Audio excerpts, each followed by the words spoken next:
Hello friends, ఈరోజు ఈ వీడియోలో AP state doctor NTR UHS ద్వారా పీజీ మెడికల్ అడ్మిషన్ కోసం ఆల్రెడీ 4 రౌండ్స్ కంప్లీట్ అయిపోయినాయి. ఇప్పుడు 5th రౌండ్ అంటే stray vacancy round 1 for convener quota and management quota web options notifications release అయ్యాయి. ఈ వెబ్ ఆప్షన్స్ నోటిఫికేషన్స్ లో ఎలిజిబిలిటీ ఎవరికి ఉంది లేదు అనేది డీటెయిల్డ్ ఎక్స్ప్లెనేషన్ ఇచ్చారు. అంతేకాదు ఎలిజిబుల్ క్యాండిడేట్స్ లిస్ట్ అని ఆల్రెడీ వాళ్లే ఫిల్టర్ చేసి ఇచ్చేశారు. కాబట్టి ఈ లిస్ట్ లో ఉన్న ప్రతి ఒక్క స్టూడెంట్ కూడా పార్టిసిపేట్ చేసే అవకాశం ఉంది. కాబట్టి ప్రతి ఒక్కరు కూడా అంటే మీకు ఇంట్రెస్ట్ ఉండి ఖచ్చితంగా సీటు వస్తే జాయిన్ అవుతాము అనుకుంటేనే మీరు అప్లై చేసుకోండి. ఒకసారి ఈ నోటిఫికేషన్స్ చూద్దాము. ఇది కన్వీనర్ కోటాకు సంబంధించినటువంటి స్కెడ్యూల్. ఫిబ్రవరి 25వ తారీఖు మధ్యాహ్నం 1 గంట వరకు మాత్రమే వెబ్ ఆప్షన్స్ పెట్టుకునే అవకాశం ఉంది. అలాగే ఇక్కడ ఇన్స్ట్రక్షన్స్ కూడా ఇచ్చారండి. ఇంతకు ముందు స్ట్రే రౌండ్ కి ఎలాగైతే ఇన్స్ట్రక్షన్స్ ఇచ్చారో సేమ్ అవే రిపీట్ చేశారు. సో మిగిలిపోయిన సీట్స్ అన్ని కూడా ఓపెన్ కేటగిరీ సీట్స్ మాత్రమే, ఆర్డర్ ఆఫ్ మెరిట్ లో మాత్రమే ఫిల్ చేస్తారు.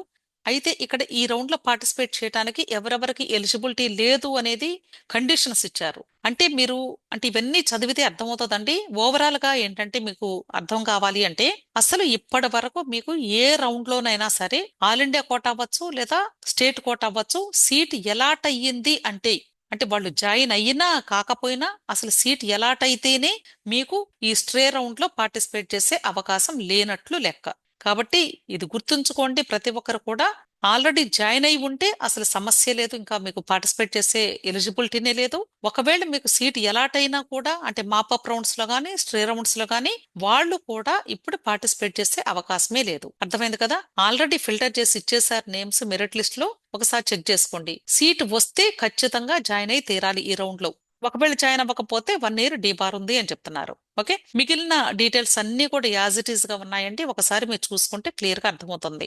అలాగే ఇక్కడ ఎన్ని సీట్స్ ఖాళీగా ఉన్నాయి అనేది ఇక్కడ లిస్ట్ ఇచ్చారు. ఒకసారి జాగ్రత్తగా చూసుకోండి. ఈ పీడిఎఫ్ అఫీషియల్ వెబ్సైట్ లో ఉంది, డౌన్లోడ్ చేసుకొని చూసుకోండి. అలాగే ఇక్కడ కన్వీనర్ కోటాకు సంబంధించి వెబ్ ఆప్షన్స్ పెట్టుకోవడానికి ఎలిజిబుల్ క్యాండిడేట్ లిస్ట్ కూడా ఇచ్చారు. ఈ లిస్ట్ లో ఉన్న పేర్లన్నీ కూడా ఒకసారి చూసుకోండి. ఈ లిస్ట్ లో మీ పేరు ఉంటే డెఫినెట్ గా మీరు పెట్టుకునే అవకాశం ఉంది అని అర్థం. ఇక్కడ టోటల్ గా 55 పేజెస్ లో డేటా ఉంది. అలాగే ఇది మేనేజ్మెంట్ కోటాకు సంబంధించినటువంటి నోటిఫికేషన్. ఇక్కడ కూడా సేమ్ అండి. ఫిబ్రవరి 25th మధ్యాహ్నం 1 గంట వరకు మాత్రమే అవకాశం ఉంది. అంటే వెరీ ఫ్యూ అవర్స్ మాత్రమే ఉంటుందండి. అంతేకాదు ఇప్పుడు వెబ్ ఆప్షన్స్ పెట్టుకోవాలి అంటే ఖచ్చితంగా మీరు 3 lakhs rupees security deposit amount కట్టి వెబ్ ఆప్షన్స్ పెట్టుకోవాలి. ఆల్రెడీ స్ట్రే రౌండ్ లో కానీ 3 lakhs కట్టుంటే మరలా కట్టాల్సినటువంటి అవసరం లేదు.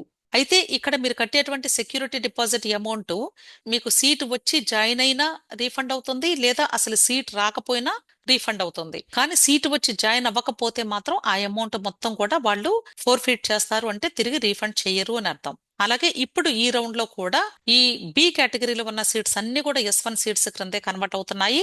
అలాగే ఈ మేనేజ్మెంట్ కోటాకి కూడా ఎవరెవరికి ఎలిజిబిలిటీ ఉంది ఎవరెవరికి లేదు అనేది ఇక్కడ పాయింట్స్ ఇచ్చారండి. ఇక్కడ కూడా ఓవరాల్ గా చూసినట్లయితే ఇప్పటి వరకు ఆల్ ఇండియా కోటాలో కానీ స్టేట్ కోటాలో కన్వీనర్ కోటాలో కానీ మేనేజ్మెంట్ కోటాలో కానీ ఏ రౌండ్ లోనైనా సరే సీట్ ఎలాట్ అయ్యింది అంటేనే మీరు ఇంకా పార్టిసిపేట్ చేసే అవకాశమే లేదు, జాయిన్ అయినా కాకపోయినా సరే. ఓకే, అంతేకాదు ఇప్పుడు స్ట్రే వేకెన్సీ రౌండ్ 1 కన్వీనర్ కోటాలో కానీ ఒకవేళ మీరు పార్టిసిపేట్ చేసి అక్కడ సీట్ ఎలాట్ అయ్యింది అనుకోండి, ఆ స్టూడెంట్స్ అది వదులుకొని మేనేజ్మెంట్ కోటాలో పార్టిసిపేట్ చేస్తామన్నా కూడా ఇక్కడ సీట్ అలాట్మెంట్ మీకు ఇవ్వరు, మీకు ఎలిజిబిలిటీ లేదు. అంటే ఒకవేళ వెబ్ ఆప్షన్ పెట్టుకున్నా సరే మీకు అలాట్ చేయరు.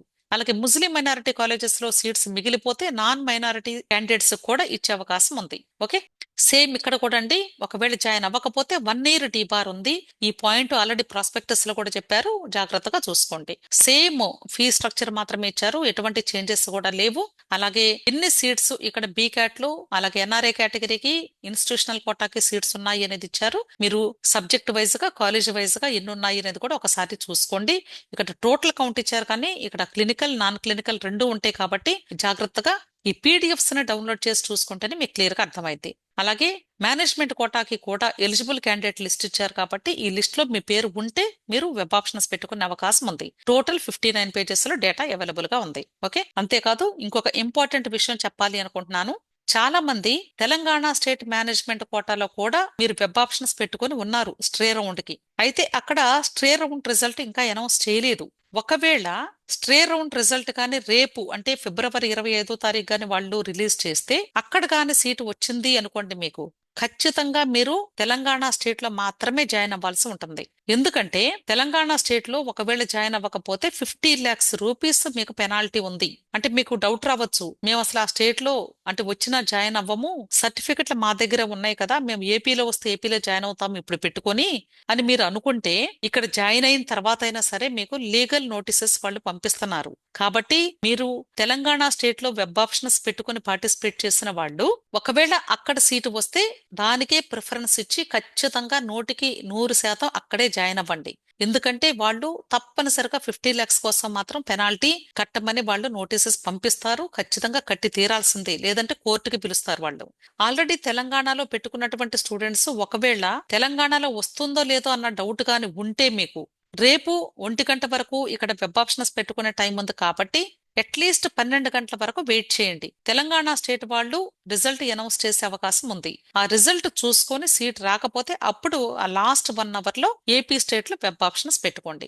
లేదు అంటే చాలా రిస్క్ అవుతుందండి. ఎందుకంటే ఒకవేళ తెలంగాణ వాళ్ళు రిజల్ట్ అనౌన్స్ చేయడం కానీ లేట్ అయింది అనుకోండి, ఈ మధ్యలో ఏపీ వాళ్ళు రిలీజ్ చేశారు అనుకోండి, మీరు తెలంగాణ రాదేమోనని ఏపీలో జాయిన్ అయిపోతే అప్పుడు తెలంగాణ వాళ్ళు 50 lakhs పెనాల్టీకి కేసేస్తారు. అలా కాకుండా ఏపీలో జాయిన్ అవ్వలేదు అనుకోండి, మీరు తెలంగాణ వచ్చిద్దేమోనని, ఒకవేళ తెలంగాణ రాకపోతే అప్పుడు ఏపీ సీటు పోతుంది, తెలంగాణ సీటు పోతుంది, దానితో పాటుగా ఏపీకి 1 సంవత్సరం పాటు మీరు డీబార్ చేయబడతారు. అందుకని నేను చెప్పేది, తెలంగాణకి అప్లై చేసుకున్న స్టూడెంట్స్ దయచేసి 12 గంటల వరకు కనీసం చూడండి, వెయిట్ చేయండి రేపు మధ్యాహ్నం. అప్పటికి రాకపోతే మీరు వచ్చే అవకాశాలు మీ ర్యాంకుకి ఎంతవరకు ఉంటాయో 1కి 2 సార్లు జాగ్రత్తగా ఆలోచించి మాత్రమే డెసిషన్ తీసుకొని వెబ్ ఆప్షన్స్ పెట్టుకోండి. లేదంటే అనవసరంగా పార్టిసిపేట్ చేయకండి, రిస్క్ లో పడతారు. అర్థమైంది కదా? సో ఈ విషయం గురించే నేను ఈ రోజు ఈ వీడియోని మీకు ఇవ్వడం జరుగుతుంది. ప్రతి ఒక్కరు కూడా తెలంగాణకి పార్టిసిపేట్ చేసిన స్టూడెంట్స్ మాత్రం చాలా జాగ్రత్తగా ఆలోచించి నిర్ణయం తీసుకోండి, త్వరపడద్దు. కావాలంటే ఒక ఛాన్స్ మిస్ చేసుకున్న నష్టం లేదు. ఎలాగూ కొన్ని నెలల్లో మీకు ఎగ్జామ్ ఉంది కాబట్టి మరలా చదువుకోనైనా రాసుకొని పార్టిసిపేట్ చేయవచ్చు. అలా కాకుండా అనవసరంగా తెలంగాణలో వచ్చి అక్కడ 50 lakhs కి పెనాల్టీ, అలాగే ఏపీలో వచ్చి వదులుకుంటే ఇక్కడ 1 year సస్పెన్షన్, ఇవన్నీ కూడా వద్దండి. సో జాగ్రత్తగా డెసిషన్ తీసుకోండి. విష్ ఆల్ ది బెస్ట్ అండి. వీడియో నచ్చితే లైక్ చేయండి, మీ ఫ్రెండ్స్ కూడా షేర్ చేయండి, అలాగే నా ఛానల్ తప్పకుండా సబ్స్క్రైబ్ చేసుకోండి. Thank you.